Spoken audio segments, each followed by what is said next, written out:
kalau kita menjadi miliknya, menjadi perenungan milik ini seluruh tahun. Tapi bagi teologi Paulus mengatakan teologi salib terjadi penerimaan Yesus itu karena Allah ini milik kembali kepada si pemilik. Manusia milik ciptaan Allah. Allah dan Rasul miliknya menjadi bagian yang simbolis dari bagas dosa. Madam julmai ibad dosa maritesi Adam, ipaluah maritesi Adam kembali. Yesus adalah yang baik.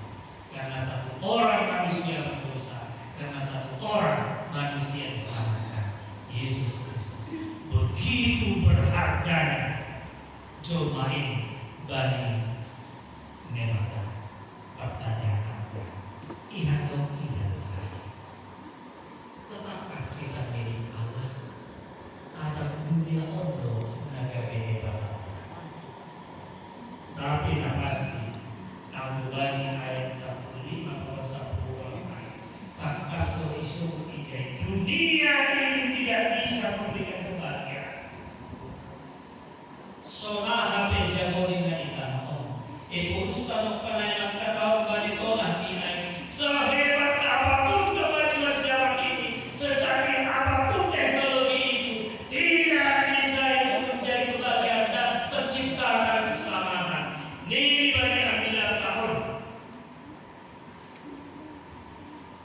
Disebut bani ayat 10 orang. Senggonang raja marike weni bang.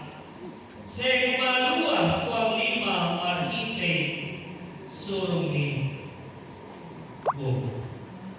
Raja tidak menang hanya karena banyaknya pasukan. Pahlawan panglima tidak akan